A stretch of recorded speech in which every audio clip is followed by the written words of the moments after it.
here we are, and I realize it looks like a total mess right now, but it's because I've been cleaning the glass. This 55 gallon was used as a Lake Tanganyika tank, so lots of minerals were in the water. I had lots of mineral buildup on the glass, and you can see we got this side full, this side a little bit of water over there, and I'll explain that in a little bit. But here we have the wall, which is just your standard egg crate centerpiece sprayed with this stuff right here, Great Stuff foam. Let that cure, then you silicone it, and then you put all of this, which is Exoterra plantation soil, and then you let that cure. You can see I got silicone all the way around this thing. Why do we have water on this side? I will tell you. Right here towards the top, right around here somewhere, there's a little hole that goes all the way through, so when I overflow, or I don't know why I did it, but if it gets too high, it'll overflow into this side over here. And the back is just black construction paper, keeping it simple and easy. Hopefully this whole build is going to be simple and easy. So far, everything I've used I've just found in the garage. Now I have years of collectoritis, so hopefully I'll be able to find everything and anything I can use or need for this build. Alright, here we go, emptying this hopefully for the last time. Be ready to fill permanently. Just getting all this extra crap out of here. A lot of people ask me what pump I use for my water changes. Not sure if you can see that, but that is a Rio 2100.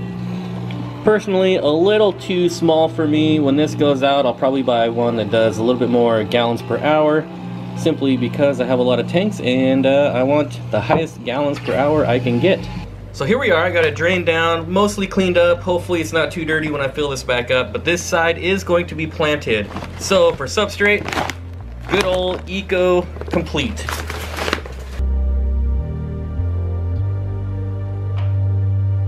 That side's done, now we gotta get this side done.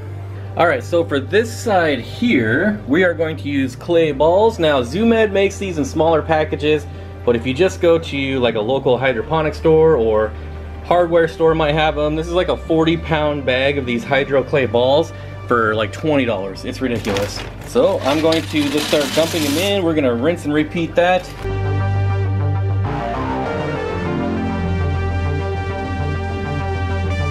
Alright, so we got our basin. Now I just gotta find some nylon mesh to cover that, and then we can get our soil in there. So let me go see what I can find. Alright, so I got my roll of nylon mesh that I found. I've already got my piece cut out here. Now another tip, way cheaper to buy this by the roll than the little packages that you can find at reptile shops or trade shows. Everything's always cheaper in bulk, right? This might take two hands.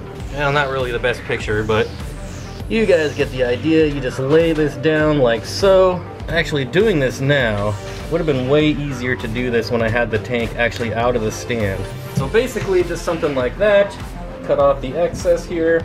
Alright, I think I cut off a little too much on the end, but I should be able to make this work. I got my bucket of Exoterra plantation soil, my trusty Tetra cup here. Just gonna kind of slowly spread this on top of it. Again, this is my very first like real terrarium build, so I don't know that this is the best stuff to use, but it's what I had. I picked up some soil at the Reptile Expo last weekend, but I'm gonna do the base with this stuff just so I can get my bucket back, really.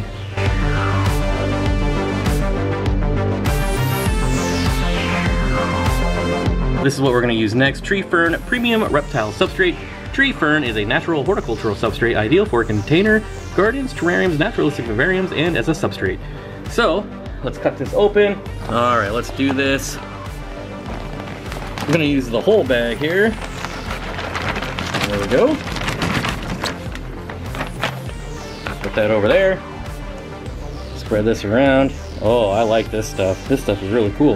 Now that I'm looking at it, I should have siliconed the backside, at least at the top. Maybe plant some moss there and eventually cover that. Now that I look at this, I think I'm gonna need more depth for some of my plants. I might have used too many clay balls. That might be too deep. Let's put a little bit more of this stuff in there. The Exoterra substrate. So one ingredient that I'm missing that I'm just thinking about now that I would have loved to use is some moss to mix in here. Just to help hold the humidity a little bit, but we are gonna have a water feature, so I don't know that it's really necessary. I think we're gonna have plenty of humidity. And there's a piece of plastic in here. A little itty bitty piece of plastic. Glad I saw that. All right, now I'm just gonna kind of mulch it up here, mix it around. I think this is gonna do all right. We got, yeah, that should be all right. All right, so next step, hardscape. I've been going through a lot of trial and error. I have a lot of pieces of spiderwood courtesy of Aquarium Co-op here, but I think I've found the combination that I liked. And we got the piece in the back corner there that kind of branches out over the dry land. Ooh, I wonder if I should move that over so it kind of branches over this. Nope, that's where I set it, that's where it's going, no second guessing. Although that is kind of cool.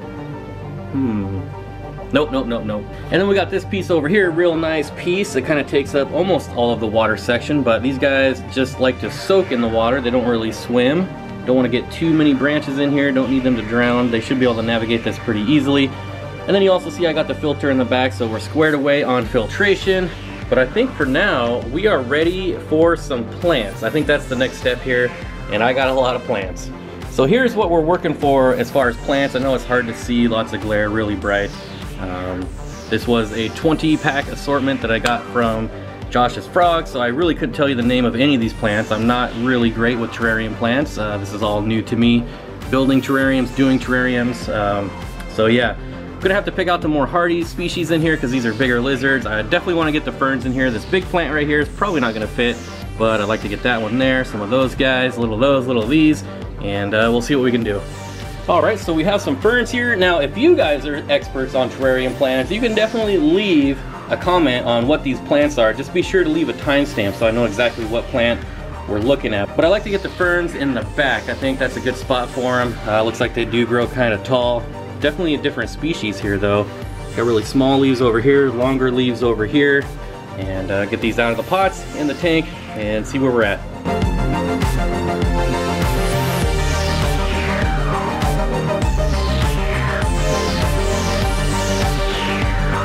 Alright, so here we have the 3 ferns in the background there. You can see one over there, one there, one there. And as I was planting this, I kind of felt that this was just not very stable. So I'm gonna find like a rock or something just to anchor it down. You see we have a little piece going right here. I think if I put a rock on that, we should be pretty good. Right now, if one of these lizards climbs out on here, it might tip over. All right, rock is down. Oh yeah, way better. It's not moving now. Just gonna blow that stuff off of there. There we go. Nice and clean rock. Sorry about the glare here. Let's get rid of this towel for now. Well, that doesn't really work. All right, next round of plants here. Again, if you know this, we got 1, 2, 3, 4. Timestamp it, put a 1, 2, 3, 4. Let me know what you are. Get a close look in here. Let me know what they are. I really, really like this one. This one is one of my favorite out of all of them that I got.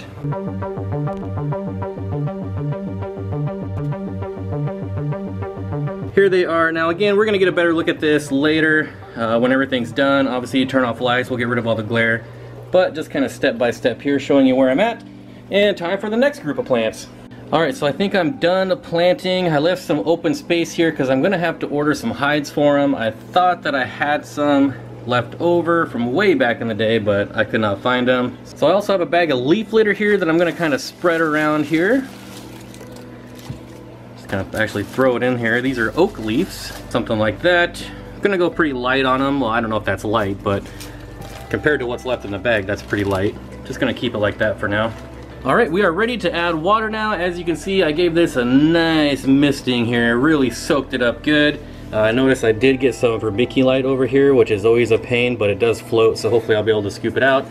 Got the zoom in filter in the back there. I added some dragonstone around here because that seems to be what people do these days. I don't know. But anyways, I'm gonna get the python and we'll start filling this bad boy up. All right, my friends, we are close to getting done.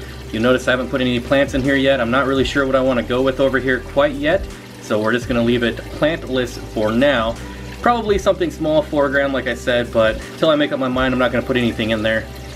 Fish-wise, we're definitely putting fish in there, but you'll see there is no heater in here, so this will stay right around 70 degrees as the fish room is heated. So colder species, I'll probably just do like white cloud minnow, something like that, something easy. Maybe some Neo, some cherry shrimp, I don't know. But I'm really, really liking how this is coming together so far. I think it just looks awesome. And I gotta say, not too shabby for my very first real terrarium build. Here we are. Now the water is kind of high right now. It's probably gonna drop about a ½ inch, honestly. Got the filter turned on in the back. I don't know if I'm gonna stick with this filter, but we'll see. It's a little bit too tall for this application. The bottom half is actually in the gravel, which is hurting the flow.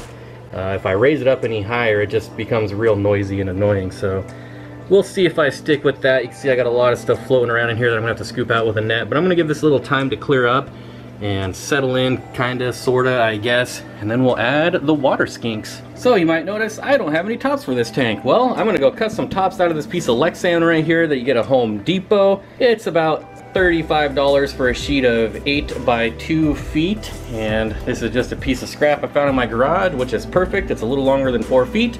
This tank is 48 inches, so I'm gonna go cut it up. All right, just like that, we got the tops on. You can see it's still nice and bright in here. Doesn't really restrict too much light. I really like these. These are really good for DIY tops. However, we're not quite done yet. How are we gonna take the tops off? Well, we got to install our knobbies, which is just these little wood knobs here. Oops, there we go. Take my super glue here, dab just a little bit on there like so. Oops, a little bit on this one. Then we just eyeball it here. I'd say right about there looks good. Same with this side, right about there looks good to me. And that's it. Now we got the knobbies for our tops. So now the only thing we have left to do is to actually add the animals, which are in here. Let's see if we can find one. Oh, I just saw one scooting around back here. Right back here. There he is. Come on, little guy. There they are. Mom and Papa lizards here. We'll get the male here first.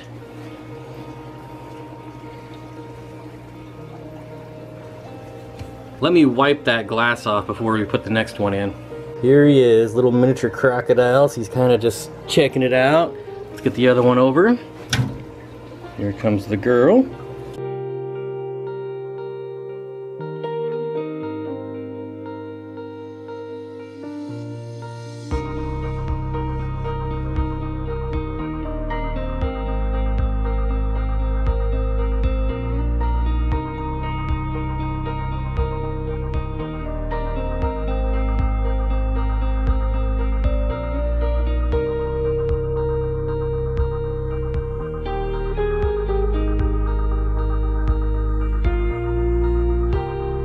So I've left them alone for a few hours now, and I just snuck back into the fish room here, and I see that they're out and about and exploring.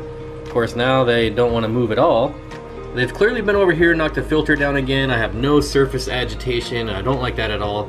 I might just take that out and replace it with a sponge filter. They can do whatever they want to a sponge filter, and it won't ruin my surface agitation. See, from the glass here, we're doing well on humidity, obviously, right? Makes sense. Now, one thing while I was building this that I forgot about, something pretty important, was heat. So, I did put a ceramic heater up here right above the rock, so they have a basking area now. I'll have to recut my lid now, it doesn't fit, but easy enough fix. But these guys definitely seem happier. They're out and exploring. Hopefully, if I sit here long enough, they'll start moving. Probably not. But now that they're actually in a permanent home, hopefully they'll get used to seeing me a lot. Now I haven't put the babies in here yet. I'm not sure if I'm going to put them in here before I get the hides. I might grow them out just a little bit bigger. I couldn't find any information online on if they eat their babies. I really doubt it, but I'm not going to risk it. And then really the only thing left to figure out is plants for the water section here, and then obviously fish, but we're going to have to wait for it to cycle before I put fish in there. For plants, I'm probably just going to do crypts, maybe some Anubias, maybe some air plants up on top there, I'm not sure. I'll definitely be ordering some crypts and Anubias for this tank, hopefully get them in the next week or two.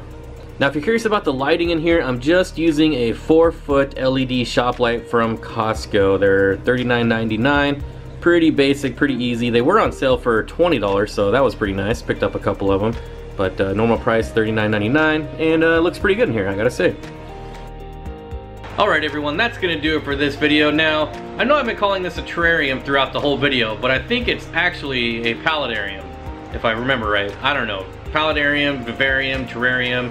Really, you all know what it is. It's freaking sweet, that's what it is. But we still got some work to do on this tank, so make sure you're subscribed to see updates. Thanks for watching, and I'll see you all next time.